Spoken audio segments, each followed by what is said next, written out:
Hi everyone, I hope you're having a great day. Hope you're somewhere where it's cool.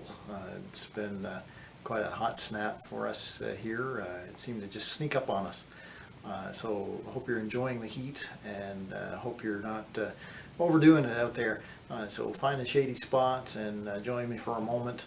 Uh, in John's Gospel, John records something that stands out, something that's should catch our attention as we're reading through. As Jesus is there on the cross, he records the fact that there were people around.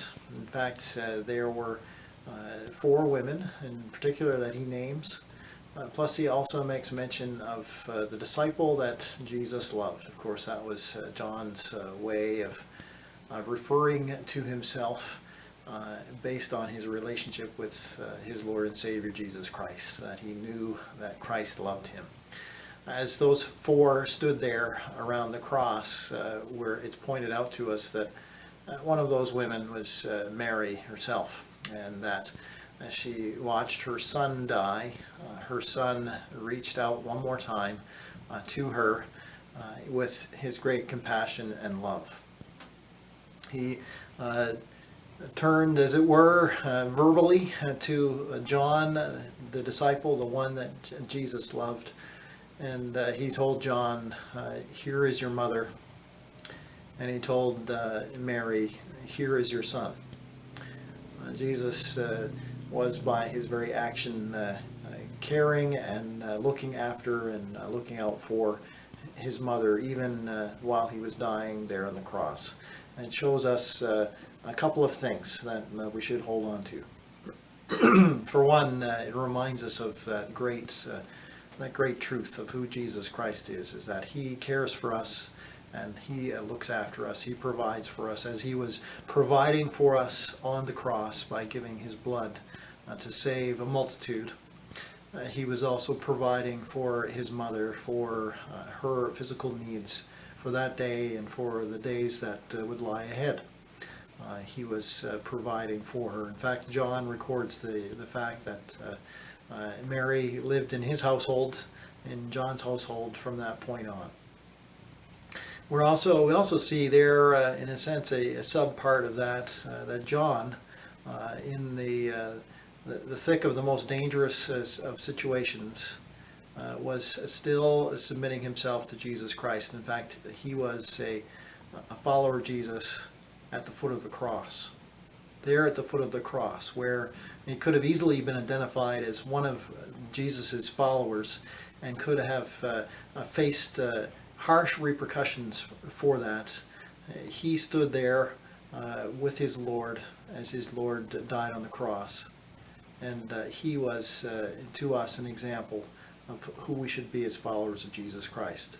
People who are submitted to him, who are ready to stand at the foot of the cross, no matter what the difficulty may be caused through that stance. So I hope today that you will see that great picture of Jesus looking after us and providing for us in that action towards Mary. And I hope as well that we will take the example of John and that we will run with that example, that in all the situations, in all the troubling times, that we need to be people who are people of the cross because of our Savior Jesus Christ, who gave himself for us, who died on the cross, was buried later in that day, and then rose again victorious on the third day, showing to all of us who are watching that Jesus Christ has paid the price for us, and that as we trust in him, we are on our way to heaven, that we are living this new life in Jesus Christ. So put your trust in Jesus Christ and see that great example that John has given to us. Well, before I go, I noticed in the news yesterday announcements from both Air Canada and WestJet that they're trying to encourage people to fly again, that in anticipation of places being more open here within our country, that they have dropped their prices on domestic flights.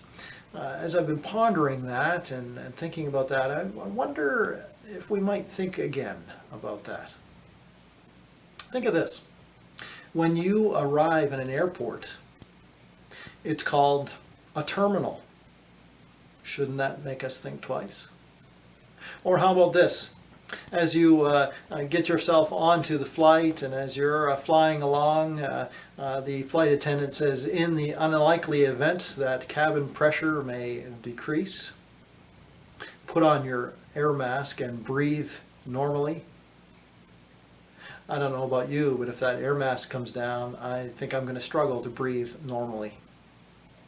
Or this, it's often announced as a plane is coming in for a landing, we are making our final approach. That's supposed to comfort us as we fly. Or how about this last one? The attendant often will announce to us as we're coming in to disembark from the plane that we should wait until the plane comes to a full and complete stop. Well, I wonder what an incomplete stop would be like in an airplane. I hope you're having a great day. God bless you.